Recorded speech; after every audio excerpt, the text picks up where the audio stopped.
राजधानी दिल्ली समेत अगर उत्तर भारत की बात करें तो तापमान का हाल जो है इतना बुरा है कि लोग अब घर से निकलने के लिए जिस तरीके से परेशान हो रहे हैं। और खासकर अगर हम बात करें तो दिल्ली में कई इलाकों में 50 डिग्री सेल्सियस के आसपास तापमान है। लोगों की परेशानी जो है वो खत्म होने का नाम नहीं ले रही है। और मौसम विभाग की तरफ से कहा जा रहा है कि आने वाले 5 से 6 दिन भी तापमान कुछ इसी तरीके से रह सकता है। और दिल्ली में लगातार रेड अलर्ट जो है वो जारी किया जा रहा है। लेकिन क्या आपको पता है जो ये हीट वेव जो चल रही है वो हमारी बॉडी के लिए ना केवल अभी के लिए बल्कि आने वाले दिनों के लिए भी बहुत ज्यादा परेशानी जो है वो पैदा कर सकती है। इसी पर बातचीत करने के लिए हमारे साथ मौजूद है जाने माने फिजिशियन डॉक्टर एम वली सर। सबसे पहले तो ये जानना चाहेंगे कि ये हीट स्ट्रोक जो चल रहा है या हीट वेव की अगर हम बात करें उसका क्या असर हमें देखने को मिल सकता है? बहुत अनयूजुअल है ह्यूमन बॉडी के लिए इतना टेम्परेचर सस्टेन टाइम के लिए बर्दाश्त करना। 1-2 मिनट से ज़्यादा अगर आप धूप में रुक गए और 10 मिनट अगर रुक गए तो डेफिनेटली आपको हीट स्ट्रोक हो जाएगा। हमारी बॉडी का जो नॉर्मल टेम्परेचर है 37.4 डिग्री होता है।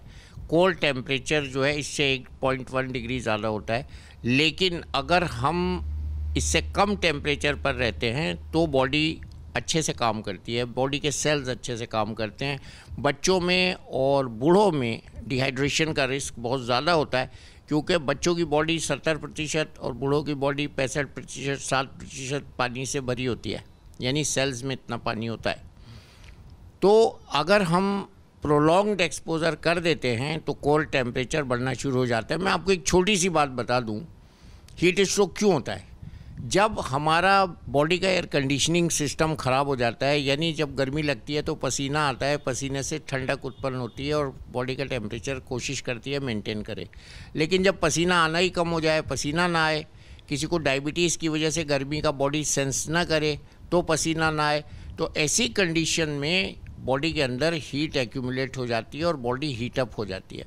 उसमें बुखार आएगा, उसमें दौरा आ सकता है, उसमें कन्फ्यूजन हो सकता है, उसमें आँखों में सुर्खी आ सकती है, उसमें हेडेक हो सकता है, उसमें दौरा के साथ साथ बेहोशी भी हो सकती है जिसको हम हीट कोमा कहते हैं। तो हीट में पहले तो मस्कुलर क्रैम्प्स होंगे, एग्जॉशन होगा जिसको हीट एग्जॉशन कहते हैं, कन्फ्यूजन होगा, हेडेक होगा, आँखों से पानी आएगा, सर दर्द होगा, मुँह सूखेगा, ज़बान सूखेगी। उसके बाद हीट हाइपर पायरेक्सिया, यानी आपकी बॉडी का कोल्ड टेम्परेचर 104 डिग्री के ऊपर चला गया, आप बिल्कुल निहत्ते हो गए, अब आप कुछ नहीं कर सकते। आपको बस एक ही इलाज है, या तो ठंडे पानी में आपको डाल दिया जाए, या आपको ठंडे पानी की चादर से ढक दिया जाए, या बर्फ़ पे लिटा दिया जाए। इसके बाद कोमा हो जाता है, क्योंकि ब्रेन के लिए जो है ना इतना टेम्परेचर बहुत ख़तरनाक होता है। ब्रेन जो है लिक्विड होता है इंसान का बॉडी टेम्परेचर पे, और अगर उस लिक्विड को और आप उबाल दें तो बिल्कुल वो खोलता, जो कहते हैं ना सर खोल रहा है, तो ये सच्चाई है कि ब्रेन खोल जाता है। तो इसलिए ब्रेन को नुकसान होता है, नर्वस सिस्टम को नुकसान होता है। देखिए, हम सांस लेते हैं तो सबसे पहले वो गर्म हवा लंग्स में जाती है तो फेफड़े में नुकसान हो जाता है, फेफड़े में ड्राइनेस आ जाती है। जब हम एक्सक्रीशन करते हैं, किडनी के थ्रू पानी निकालते हैं, वो वाला पानी निकलता है जो ज़्यादा होता है। अगर डिहाइड्रेशन हो जाएगा तो किडनी शट डाउन होने का ख़तरा होता है, उसको हम एक्यूट किडनी इंजरी कहते हैं। इसी तरह से हार्ट में जो हमारा ब्लड प्रेशर लो हो जाता है तो हार्ट की गति जो है वो बढ़ जाती है, जिसको हम टैकीकार्डिया कहते हैं। उसके साथ साथ हार्ट पे स्ट्रेन पड़ सकता है, हाइपोटेंशन की वजह से आप अनकॉन्शियस हो सकते हैं, आपको गुर्दे में भी ब्लड कम जाएगा। तो हाइपोटेंशन भी यानी ब्लड प्रेशर का गिरना भी एक कारण है किडनी के शट डाउन होने का। अब हमारा ऑर्गन सबसे इम्पॉर्टेंट होता है जो डायबिटीज़ को कंट्रोल करता है, शुगर को कंट्रोल करता है। जो डायबिटीज़ के पेशेंट होते हैं उनकी नसें सुन्न हो जाती हैं तो उनको गर्मी नहीं लगती, एक तो दूसरा पसीना नहीं आता है। तो जब पसीना नहीं आता है तो जो आपने अभी बताया था कि बॉडी हीटअप हो रही है लोगों की, वो ये हीटअप वाली बात शुरू हो जाती है। सर, इसी से जुड़ा मेरा एक सवाल है, जो हम अगर अभी बात कर रहे हैं कि जिस तरीके से हीट जो है बहुत ज़्यादा है, बाहर गर्मी बहुत ज़्यादा और हमारी बॉडी अनयूजुअल इतनी हीट को नहीं बर्दाश्त कर सकती, तो क्या लंबे दौर के लिए कोई क्रोनिक इलनेस होने का भी खतरा बढ़ जाता है इससे?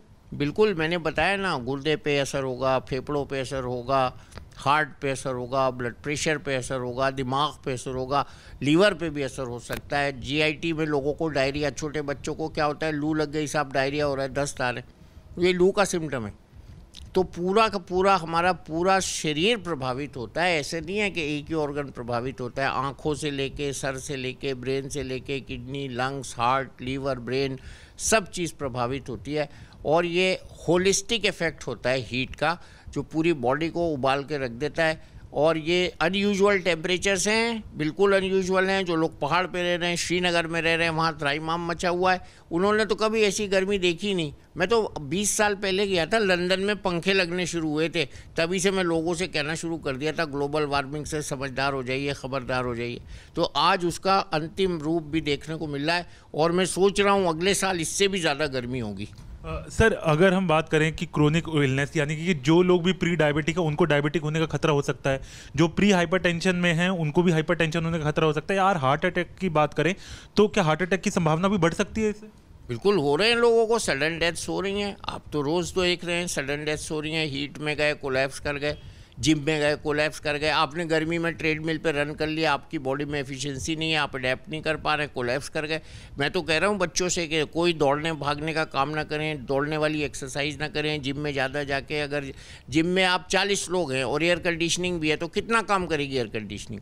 तो आपको वही वाली कंडीशन हीट वेव वाली हो जाएगी। अब मेरी क्लिनिक पे 5 कमरे हैं, 5 AC लगे हैं, जब 20 मरीज़ इकट्ठे हो जाते हैं तो सारा गर्म हो जाता है, AC काम करना बंद कर देता है। कल दोपहर को ऐसा ही हुआ। तो हीट इतनी ज़्यादा है, वो कमरों को हीट कर देती है, गाड़ी को हीट कर देती है। गाड़ी में AC नहीं काम कर रहा है, घरों में AC नहीं काम कर रहा है, ऑफिसेज में AC नहीं काम कर रहा है, AC में आग लग रही है। अभी आपने आज देखी होगी खबर, एक AC में चलते चलते आग लग गई।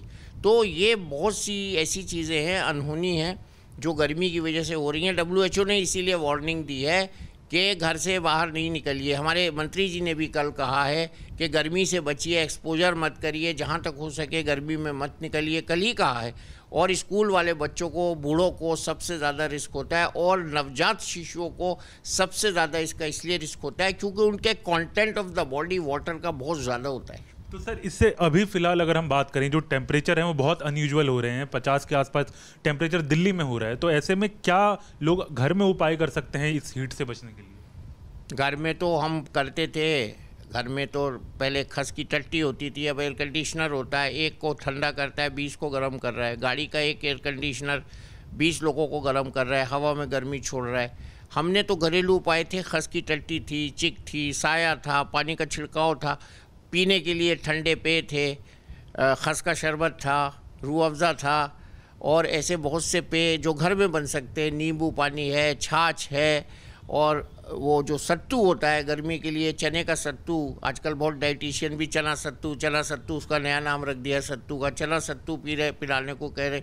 इसके अलावा जो मौसम के फल हैं, जो खीरा है, ककड़ी है, खरबूजा है, तरबूज है, उसको खाइए। रोटी मत खाइए, मसालेदार खाना मत खाइए, गाढ़ा वाला खाना मत खाइए, सूखी सब्जी मत खाइए, खूब पानी पीजिए। अब तो अभी पानी की भी शॉर्टेज हो रही है ना, गर्मी में बहुत सी प्रॉब्लम शुरू हो जाती है। यातायात में लोग बहुत जाम भी हो रहा है। आप अगर एक मरीज़ को अस्पताल ले जाना चाह रहे हैं, उसको भी जो है देरी का सामना करना पड़ रहा है। अस्पतालों में हम क्या कर रहे हैं, ठंडा सेलाइन देते हैं, ठंडे कमरे में रखते हैं, बर्फ़ पे लिटा देते हैं, बर्फ़ की चादर ढक देते हैं, कोल्ड स्पंजिंग हम उसको कहते हैं, वो कर देते हैं। और एक्सट्रीम केसेस में पूरे के पूरे बॉडी को, उसको शरीर को हम टब में डाल देते हैं जिसमें आइस कोल्ड वाटर होता है। और मैंने ये देखा है, गर्म मुल्कों में मैंने काम किया है, मैंने ड्यूटी की है, वहाँ पे टब में डाल देते हैं सीधा, तब वो बच पाता है मरीज़। उसमें देरी नहीं करनी चाहिए। ब्रेन जो है ना, बहुत सेंसिटिव ऑर्गन होता है, अगर ब्रेन हीटअप हो जाता है तो फिर ब्रेन रिटार्डेशन, जो आप लॉन्ग टर्म इफेक्ट कह रहे हैं ना, प्री डायबिटिक हो गया तो डायबिटीज़ हो गई।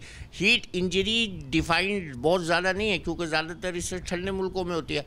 गर्म मुल्कों में रिसर्च हो तो पता लगे कि परफॉर्मेंस कितनी कम हो रही है। जो बेचारे मजदूर ऊपर काम कर रहे हैं, उनसे काम नहीं हो रहा है, वो काम करना चाहते हैं, खड़े हैं सूरज के नीचे, बट हाथ नहीं चल रहा है, थक रहे हैं, थकान हो रही है, गिर जाएंगे, बेहोश हो जाएंगे। तो ये बॉडी का जो एग्जॉशन है, ये हमें बेकार कर देता है।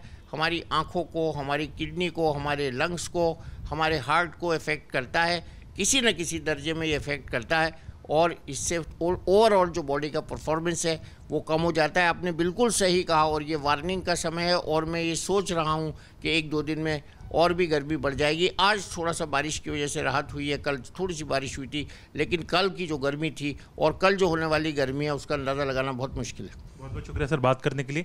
तो देखिए, इस मामले में अगर हम बात कहें तो लगातार तापमान तो बढ़ता हुआ नज़र आ रहा है, लेकिन आपको बहुत सारी बातों का ध्यान रखना पड़ेगा। अगर ज़रूरत ना हो तो घर से बाहर ना निकलें, अगर बाहर निकल रहे हैं तो पर्याप्त पानी अपने पास रखें, अपने चेहरे को ढके रखें, सर को ढके रखें, क्योंकि जिस तरीके से सर ने भी हमें बताया कि हमारी ब्रेन पे इम्पैक्ट जो है वो सबसे ज़्यादा होता है। और ये मानिए कि केवल इस समय आपको परेशानी होगी ये ज़रूरी नहीं है, हो सकता है आने वाले दिनों में आपको परेशानी हो जाए, क्योंकि हीट ट्रैप हो जाएगी बॉडी में। तो ऐसे में इस तमाम बातों का ध्यान रखना आपको ज़रूरी है। अपने खाने पीने का ध्यान रखें, क्या खाना खा रहे हैं इसको भी ध्यान रखें, और लाइफस्टाइल जो आपकी चीज़ें हैं उनको काफ़ी बेहतर करना आपको पड़ेगा, क्योंकि इस समय जो हीट है वो बहुत ज़्यादा परेशान करने वाली है और फिलहाल जो है उससे निजात जो है मिलती हुई नजर नहीं आ रही है। वीडियो जर्नलिस्ट भरत शर्मा के साथ हरीश झा, न्यूज़ नेशन, दिल्ली।